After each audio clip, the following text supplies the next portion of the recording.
খালি দাঁত দেখেছি, দাঁত ওনার স্বামী দাঁত দেখেছি। উনি তো বিধায়িকা নন, আসল বিধায়ক হচ্ছে দেবরাজ চক্রবর্তী।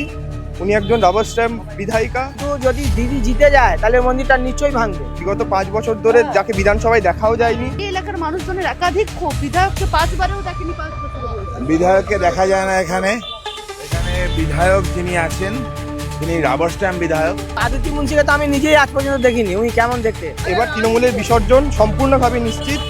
তাদের বডি হয়তো কোনোদিন পরে থাকবে, কারণ তাদের দোষ হচ্ছে তারা হিন্দু। গত 5 বছরে রাজারহাট গোপালপুর বিধানসভা থেকে কি কাজ করলেন অদিতি মুন্সি, তাদের বিদায়ী বিধায়ক? সরাসরি শুনবো এলাকার মানুষজন। কি কাজ হলো দাদা?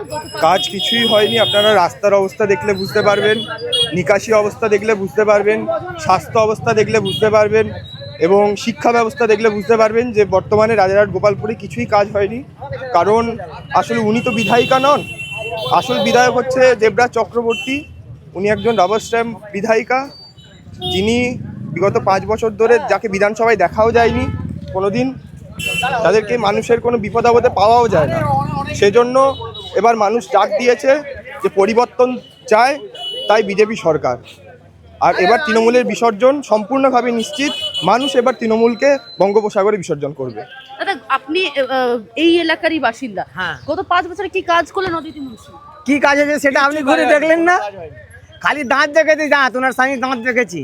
কেন দাঁত দেখলেন? ওই দাঁতই হেসে ফোটা লাগিয়ে দিয়েছে। কিছু আদিত্য মুন্সিকে তো আমি নিজেই আজ পর্যন্ত দেখিনি, উনি কেমন দেখতে। উনি একটা খুব ভালো গায়িকা, আমি শুনেছি, আমি গানও শুনেছি, কিন্তু উনাকে আমরা দেখিনি 5 বছরে।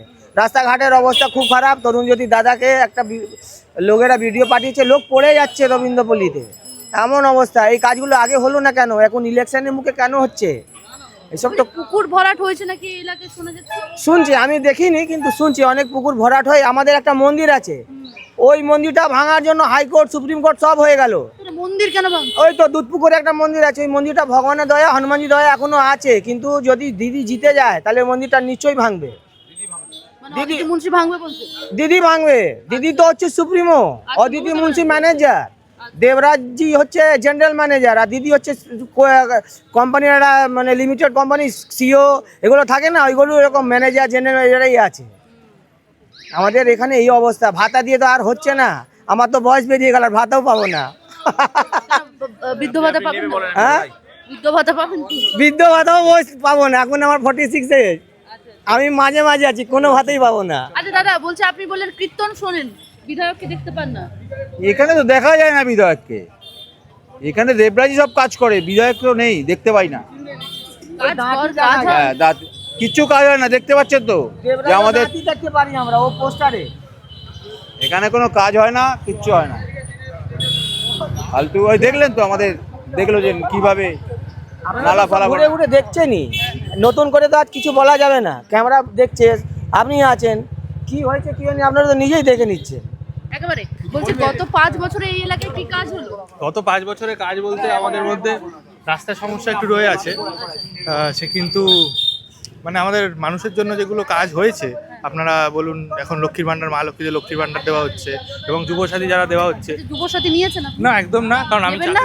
চাকরি করি একটা জায়গায়, ঠিক আছে, আমি চাকরি করি, কিন্তু যারা বেকার যুবক, ঠিক আছে, তাদের জন্য যুবসাথীটা অনেক কাজে লাগবে। কিন্তু যারা পড়াশুনো করতে চায়, যারা পরীক্ষার পড়াশুনো করছেন এবং তাদের অ্যাপ্লিকেশন ফর্মের জন্য এটা অনেকটাই কাজে দেবে। কিন্তু আমরা দেখেছি বিরোধী দল এটাকে অনেক কটাক্ষ করেছিল, কিন্তু এখানে চালু হওয়ার পর সারা দেশেই তারা এই জিনিসটা চালু করেছে। তাদের যদি এতে এতই সমস্যা থাকে তাহলে সারা দেশেই কেন চালু করছে, সেটা তাদের জবাব দিতে হবে। তারা সেই জবাবটা দিচ্ছেন না। আপনি চাকরি করেন এক জায়গায় বলছেন, এবং বেকার যুবকদের সলিউশন হিসেবে আপনি যুবসাথী দেখছেন? দেখুন, বেকার যুবকদের সলিউশন যুবসাথীরা নয়। বেকার এই রাজ্যে চাকরি কোথায় হয়েছে বলুন তো? চাকরি হয়নি এই রাজ্যে। আমি একটা যেটা নালিশ করবো আমাদের রাজ্য সরকারের বিরুদ্ধে, এই রাজ্যে চাকরি আছে কিন্তু বাঙালিদের জন্য চাকরি নেই। আমি একটা জায়গায়, অন্য কোনো রাজ্যে আপনি দেখুন, উড়িষ্যাতে উড়িয়া লোকেদের জন্য কিন্তু ওদের আলাদা কোটা রয়েছে, বাংলায় সেটা নেই। রাজ্য সরকারের কাছে আমার এই অনুরোধটা থাকবে যে তারা বাঙালিদের জন্য একটা কোটা চালু করুন। বাঙালিরা বাইরে গিয়ে অন্য রাজ্যে গিয়ে চাকরি করছে, পরিযায়ী শ্রমিক ভরে যাচ্ছে, সেক্ষেত্রে কি বলবেন? আপনি এই তথ্যটা তো নিশ্চয়ই জানবেন, আপনি সাংবাদিক, আপনি ভালো জানবেন যে 2 লক্ষ ছাত্রছাত্রী যদি বাইরে যায় তাহলে 5 লক্ষ মানুষ বাংলায় আসছে কাজ করতে। তাহলে কাজ তো তারা বাংলায় রয়েছে, বাঙালিরা পাচ্ছে না। ওটাই তো আমার রাজ্য সরকারের কাছে অনুরোধ, যে বাইরের লোক এসে বাংলায় কাজ করছে সেটা না করে বাঙালিদের জন্য আলাদা একটা তারা যদি সমীক্ষা বা একটা কোটা চালু করে, তাহলে সেটা বাঙালিদের জন্য অনেক উপকার হবে এবং যুবকদের, যারা বেকার যুবক বাংলায় রয়েছে, তাদের জন্য অনেক উপকার হবে। আচ্ছা দাদা, বলছি গত 5 বছরে বিধায়ককে দেখেছেন আপনারা এই এলাকায়? অতটাও দেখিনি, কিন্তু আশা তো করি দেখবো। এবার এরপর যদি গত 5 বছর ধরে তিনি টার্মে ছিলেন, তিনি মানে ছিলেন এই এলাকায়, নিশ্চয়ই ছিলেন, কিন্তু আমাদের অতটাও দেখা যায়নি। মানে মানুষজন যতটা চেয়েছিলেন সেই অর্থে পাননি বলছেন। না, একদমই কি না। কি কাজ দরকার ছিল এই এলাকার মানুষজনদের? অনেকই কাজ দরকার, অনেকই। মানে যেমন এখানে আমাদের এই সামনে ওয়ার্ডে দেখুন, একটু বৃষ্টি হলেই জল একদম হাঁটু অবধি চলে আসে। রাস্তাঘাটের অবস্থা কিছুই, যেমন বলেছে হবে হবে হবে করে করে হয়েছে, হয়নি বলবো না, কিন্তু ওই প্রতিশ্রুতি যাকে বলে, দিয়ে দিয়ে দিয়ে দিয়ে কাজের কাজটা শেষ মুহূর্তে কিছু হয়ই না। আবার তো প্রার্থী হয়েছেন অদিতি মুন্সি এবারে তৃণমূল থেকে, একদমই একদমই কিভাবে দেখছেন? দেখছি, ভালোই দেখছি, দেখি এরপর কি হয়। সবই তো বুঝতে পারছেন। কি মনে হচ্ছে রাজ্যে একটা পরিবর্তনের হাওয়া চলছে, আপনারা একেবারে যুব সমাজ, সেই জায়গায় দাঁড়িয়ে কি ভাবছেন? পরিবর্তন তো সবাই চাইছে, এবার পরিবর্তনটা আসলে দেখা যাক। সব দলই বলবে এক, কেউ ভালো না। সামনে ক্যামেরার সামনে সবাই দেখাবে, পেছনে সবাই আয় নিজের, ওটাই। যুবকদের চাকরি একাধিক বারবার আমরা দেখেছি এই রাজ্যে ধর্ণা করছে, আন্দোলন করছে, চাকরি চলে যাচ্ছে, যুবরা চাকরি পাচ্ছে না। কি বলবেন, চাকরি হবে এই রাজ্যে? আপনিও তো যুব। এটা একটা বড় প্রশ্ন করে, চাকরি হবে কিনা এই রাজ্যে, এটা উত্তরটা আমি দিতে এখন পারি, কিন্তু দিলে ব্যাপারটা খুব বাজে দিকে চলে যাবে। উত্তর দেওয়া যেতেই পারে। তো এরা যে চাকরি, এই যে আপনি প্রশ্ন করলেন, এটা একটা বড় প্রশ্ন। এখন এটা কি বলবো বলুন, চাকরি এই রাজ্যে বলতে পারি আপনি অনিশ্চয়তায় ভুগছেন। একদমই জিরো। আমি নিজে এখানে পড়ছি কলেজে, এরপরে আমি ভেবেছিলাম প্রথমে, আমি যখন আমি 12 পাস করার পর ভেবেছিলাম আমি বাইরে চলে যাব। তারপর আমার তখন মনে হয়েছিল না, এ রাজ্যে থেকে অন্তত গ্র্যাজুয়েশনটা করে বাইরে যাব। তারপরে এখন ভাবছি না, যে ডিসিশনটা নিয়েছি ভুলই নিয়েছি। মানে চলে গেলেই ভালো হতো মনে করছি। দেখতেই তো পাচ্ছেন সব জায়গায়, টিভি খুললে এক, চারিদিকে আন্দোলন, চারিদিকে ব্যারিকেড দিয়ে দিচ্ছে, ঝামেলা করছে, এই হচ্ছে, এই মারছে একে, ও মারছে ওকে, এটাই। একেবারে এই এলাকার মানুষজনদের সঙ্গে কথা বলছি এবং আরও কথা বলার চেষ্টা করব যারা রয়েছেন। কি কাজ হলো গত 5 বছরে, একটু কথা বলার চেষ্টা করি। বলছি দাদা, কি কাজ হলো আপনাদের এই এলাকায় 5 বছরে? আমাদের এলাকায় মোটামুটি অনেক কাজই হয়েছে, অনেক কাজ হয়েছে। যেগুলো হওয়ার কথা সেগুলো হয়েছে। মানে কিরকম হলো? বিধায়ককে দেখতে পেয়েছেন এই এলাকার বিধায়ককে? কে বলুন তো বিধায়ক? অদিতি মুন্সি, আসেন উনি?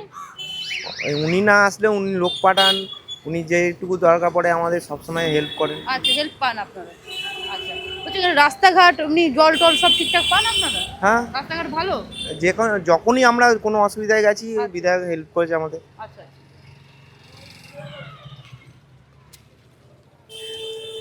এই এলাকার মানুষজনদের সঙ্গে কথা বললাম, ঘুরে দেখলাম কি হলো গত 5 বছরে এই এলাকাতে, অর্থাৎ রাজারহাট গোপালপুর বিধানসভা এলাকায় কি কাজ হলো।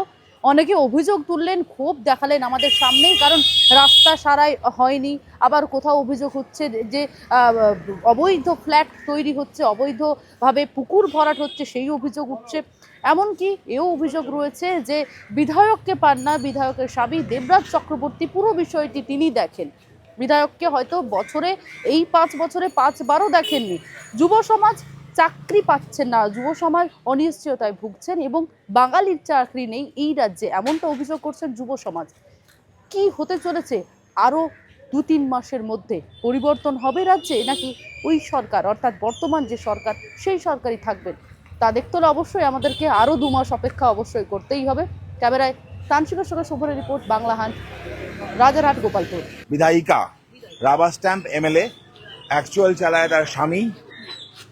যাবতীয় দুর্নীতিতে তার স্বামীকে পাওয়া যায়, মানুষের কাজে পাওয়া যায় না। বিভিন্ন জায়গায় অ্যাম্বুলেন্স পড়ে রয়েছে, একটু আগে দেখাচ্ছিলেন না, অ্যাম্বুলেন্সগুলো মানুষের টাকায় কেনা, মানুষের সেবার জন্য কেনা, সেগুলো পড়ে থাকে রাস্তার মধ্যে, সেগুলোর কোনো ব্যবস্থা হয় না। স্বাস্থ্য ব্যবস্থার উন্নতি হয় না এখানে। সরকারি স্বাস্থ্য কেন্দ্রগুলোর কন্ডিশন খারাপ, সেখানে মানুষ যেতে পারে না, বেসরকারি জায়গায় গিয়ে পড়ে থাকে, এইসব কন্ডিশন। অবৈধ ফ্ল্যাট 4 তলার জায়গায় 6 তলা হয়ে যাচ্ছে এয়ারপোর্টে। খালি অবৈধ ফ্ল্যাট নয়, অবৈধ খালি 4 তলা জায়গায় 6 তলা না, আপনি ভালোভাবে খুঁজে দেখেন, দেখবেন প্রত্যেকটা ফ্ল্যাটে এক্সট্রা করে বের করে বানানো আছে, প্রত্যেকটা ইলিগাল কনস্ট্রাকশন। যারা বায়ার্স তারা তো জানে না, কালকে যদি কেউ মামলা করে বিল্ডিংগুলো তো ভেঙে দেবে, কোর্ট থেকে অর্ডার হয়ে, তখন তাদের কি হবে? যারা বায়ার্স তারা তো জানে না এগুলোর ফল সিন্ডিকেট, এগুলোর ফল রাজত্ব। এই এলাকায় ঘুরবেন, দেখবেন পুকুর বুঝিয়ে কাউন্সিলরের হাজব্যান্ড ফ্ল্যাট বানাচ্ছে, পুকুর বুঝিয়ে ফ্ল্যাট বানাচ্ছে। পুকুরগুলো থাকলে সুবিধা কি হতো? নিকাশি ব্যবস্থা ঠিক হতো, জল জমতো না, মানুষের মানে এই জল জমা সিনগুলো থাকতো না। কিন্তু সেটা না করে পুকুর বুঝিয়ে ফ্ল্যাটের পর ফ্ল্যাট চলছে। তো মানুষ উত্তর দেওয়ার জন্য তৈরি আছে। আচ্ছা, এই এলাকাতে আমরা জানি দমদম সহ অর্জুনপুর এই এলাকাগুলিতে আমরা যে ডেঙ্গির প্রভাব রয়েছে, সেই জায়গায় একাধিক জায়গায় জল জমে রয়েছে, কোনো ড্রেনেজ সিস্টেম নেই।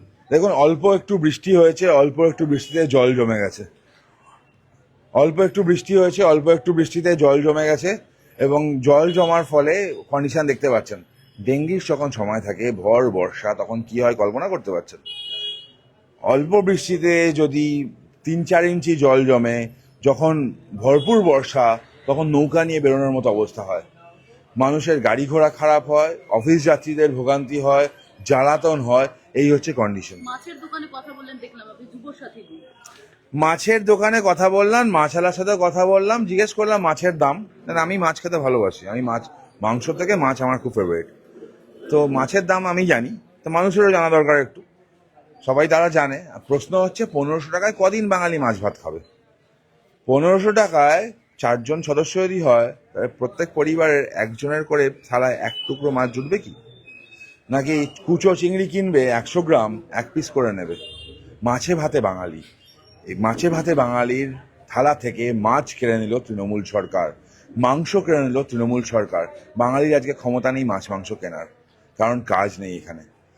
লোকজনকে দেখবেন চলে যাচ্ছে অন্য রাজ্যে, শিক্ষিতরা চলে যাচ্ছে অন্য রাজ্যে কাজ করতে, যারা শিক্ষা পায়নি তারা অন্য রাজ্যে পরিযায়ী শ্রমিক হিসাবে কাজ করছে। একজন পরিযায়ী শ্রমিক ভারতীয় জনতা পার্টি শাসিত রাজ্যে গিয়ে মাসিক 40 থেকে 50 হাজার টাকা রোজগার করছে। এখানে একজন শিক্ষিত ছেলে, গ্র্যাজুয়েট করা ছেলে ছোটখাটো কাজ করে 10,000 টাকা পায়। কন্ডিশন আপনারা বুঝুন। মুখ্যমন্ত্রীর যে অ্যাবসলিউট ফেলিওর, পরিযায়ী শ্রমিকদের জন্য ভাতা ঘোষণা করে না, 5,000 টাকা করে দেবো আপনারা চলে আসুন। কেউ আসলো কি? কেউ আসলো না। কেন আসলো না? অন্য রাজ্যে ইনকামটা বেশি। ইশতেহার প্রকাশ করেছে গতকাল মুখ্যমন্ত্রী। হ্যাঁ, অনেক প্রতিজ্ঞা করেছেন দেখলাম, অনেক প্রতিজ্ঞা বলেছেন। এবার আর প্রতিশ্রুতি তিনি বলেননি, তিনি নিজেই তো বলেন প্রতিশ্রুতি মানে প্রতারণা, আর তার প্রতিজ্ঞা মানে আরো ঘোরতর প্রতারণা। তিনি এতগুলো কথা করে দেবো বলেছেন, এতকাল তিনি কি করলেন? এতকাল তিনি কোন কাজটা করেছেন? কোনো কাজটাই করেনি। 2 কোটি মহিলার চাকরি দিয়েছেন বলছেন। কোথায় দিয়েছেন? আমি জানতে চাই তো। 2 কোটি মহিলা যদি চাকরি হয়ে থাকে, তা আমার পাড়ার মহিলাদেরও চাকরি পাওয়ার কথা, রাইট? রাজ্যে ভোটার আজকে 7.5 কোটির কাছাকাছি। 2 কোটি মহিলার মানে আপনাদের টাকা দিয়েছে? আমি তো জানতে পারতাম। এনারা পলিটিক্যাল ওয়ার্কার, এনারা রাজনীতি করেন, রাজনীতির সাথে সবসময় থাকেন, এলাকায় চাকরি পেতে জানবেন। আচ্ছা, 2 কোটি চাকরি দেয়নি, তার একটা ছোট প্রমাণ করে দেবো। বিএলও অ্যাপয়েন্ট হলো এসআইআর এর কাছে।